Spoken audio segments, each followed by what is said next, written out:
안녕하십니까. 일산 아파트 거래 1등 한성부동산입니다. 미국 연방준비제도가 코로나 팬데믹, 그러니까 세계적인 대유행 상황에서 5년 만에 제로 금리로 복귀하면서 국내 부동산 시장의 움직임에 관심이 모아지고 있습니다. 예측입니다. 예측이니까 틀릴 수 있습니다. 이번 주 중으로 아마 우리나라도 금리를 내리지 않을까 싶습니다. 그런데 지금 1.25인데 0.25 내릴 것으로 다들 전문가들이 예측하는데, 그렇게 해서는 미국을 따라잡기가 쉽지 않습니다. 그래서 오히려 0.5% 정도 내리지 않을까 싶습니다. 그러면 우리도 0.75 이제 제로 금리대로 이제 내려가게 되는데, 적어도 0.5%는 내려야지만 어느 정도 수준을 맞출 수 있을 것 같습니다. 예측입니다만 두고 봅시다. 그것도 이번 주 내에 바로 실행이 될 것 같습니다. 그러면 과연 금리가 0.5%나 내리게 되면 일산 이 백마마을 아파트 시장에 어떤 영향을 미칠 것인가? 지금 서울 같은 경우에는 심한 경우에는 5억까지 떨어졌다라고 합니다. 고가 아파트, 초고가 아파트 같은 경우에 12, 16을 비롯해서 20 부동산 대책 여파겠죠. 지금은 5억 정도 떨어진 게 굉장히 큰 충격일 텐데, 만약에 금리가 떨어지게 되면 서울 지역까지는 영향을 받지 못할 것이라고 생각됩니다. 무슨 얘기냐면 금리가 아무리 조정이 되더라도 12, 16 부동산 대책을 비롯해서 지금 코로나19 여파가 너무 크기 때문에 부동산, 특히 강남 4구 같은 경우에는 거의 유지부동이고 지금 상태가 그대로 지속될 수밖에 없을 것입니다. 오히려 조금씩 떨어지는 경향이 없지 않아 있을까 싶습니다. 다른 상황도 한번 살펴보도록 하겠습니다. 지금 1% 갑작스럽게 지난번에 0.5% 내리고 이번에 1% 내렸는데, 그러면 한국은행도 연준 따라서 금리를 대폭 인하하는 B컷이라고 하던데, B컷이 기로에 놓이게 됩니다. 그간 한국은행 금리 인하가 부동산 가격 상승 요인이라는 점에서 신중한 태도를 보여왔었습니다. 그러나 전문가들은 글로벌 경기 침체가 현실화됨에 따라서 금리 인하가 단행되더라도 한국 부동산 시장은 역시 제한적일 수밖에 없을 것이라고 선을 긋는 전문가들도 있습니다.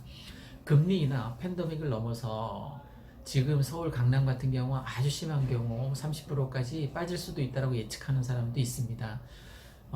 특히 헤럴드 경제 같은 경우에 부동산 전문가를 대상으로 향후 부동산 시장 움직임에 대해서 물은 결과 금리 인하가 부동산 가격에 미치는 영향은 과거와 달리 아주 제한적일 것이라고 대부분 전문가들이 대답했다고 합니다.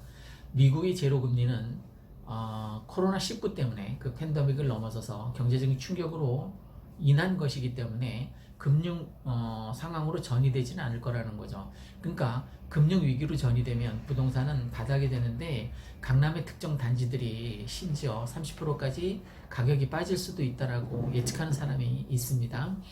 통상 금리 인하는 시중의 유동자금을 늘려서 부동산 가격을 밀어올리는 요인으로 손꼽힙니다.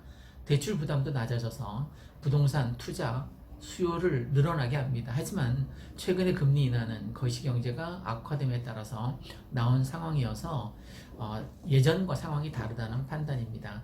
금리 인하는 결국 실물 경기의 위축을 의미하고, 또 더 나아가서 거시경제 경기 침체가 우려됨에 따라서 시장은 호재보다 악재로 작용할 가능성이 더 민감하다고 보고 있습니다. 금융시장 불안이 극단적으로 나타나면 결국 전국 집값은 강남시장과 동조화되어서 하락할 수 있다는 가능성도 제기되고 있습니다. 정부가 더군다나 대출을 조이고 자금 구입, 자금 출처를 밝히도록 한 탓에 금리 인하가 집값을 띄우긴 어렵다는 지적도 있습니다. 더욱더 15억 이상의 고가 주택, 초고가 주택은 아예 주택담보대출이 안 된다면서 저금리 상황에서 레버리지 효과를 일으키는 것도 제한적이라고 얘기했습니다. 또 아예 부동산 시장 가격 조정 전망도 예상되고 있습니다. 불확실성이 큰 상황에서 금리를 인하한다고 해서 당장 매수에 나설 여건은 아니라는 것이죠. 대부분 매입을 보류하고 시장을 관망하는 상황에서 일부 조정이 불가피하다라는 것입니다. 그러니까 약간 떨어질 수도 있다라는 거죠. 그런데 한편으로는 일부 비규제 지역으로 흘러갈 수도 있다라는 거죠. 유동자금이 중저가 단지가 몰린 지역이나 비규제 지역으로 풍선 효과가 나타날 수도 있다라는 전망이 나옵니다. 대출 규제를 받지 않는 지역은 금리 인하의 영향을 받을 수 있다는 관측입니다. 서울은 규제 탓에 금리가 내려가든 올라가든 상관이 없이 대출 자체가 더 받기 어려운 상황입니다. 수도권은 저렴한 아파트는 금리가 떨어지면 효과를 어느 정도 받을 수는 있겠죠. 다만 대출을 받아 진입 가능한 주택은 실수요자의 접근이 가능하다는 이야기입니다. 대출을 받아 진입할 수 있는 서울의 고가주택 이하의 상품, 경기권의 저평가 신축은 금리가 떨어지는 것이 플러스 요인이 약간 작용할 수 있습니다. 다만 거시경제 상황과 움직임에 따라서 보니까 풍선 효과는 아주 제한적일 수밖에 없다라는 판단을 많은 전문가들이 하고 있습니다. 시차를 두고 오르지 않았던 평택, 인천, 의정부, 일산 등 이전의 열기를 이어받아서 약간 오를 수는 있는데 그 상황이 상승세가 길게 가진 않을 거라고 대부분의 전문가들이 예측하는 정도입니다. 자, 다시 한번 정리를 예측해 보겠습니다.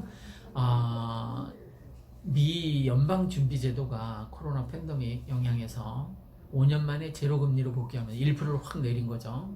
그래서 지난번 0.5까지 앞에서 1.5%나 내렸습니다. 그게 우리 일산 백마마을에 어떤 영향을 미칠 것인가? 그러면 이번 주에 당장 0.5% 정도 한국 기준금리에 내릴 가능성이 높은데 서울 같은 경우에는 좀 전에 말씀드린 것처럼 거의 영향이 없고 영향이 있더라도 아주 미미할 정도로 지금 그 소강 상태가 그대로 유지될 것 같습니다. 특히 강남, 사구는 그렇다는 겁니다.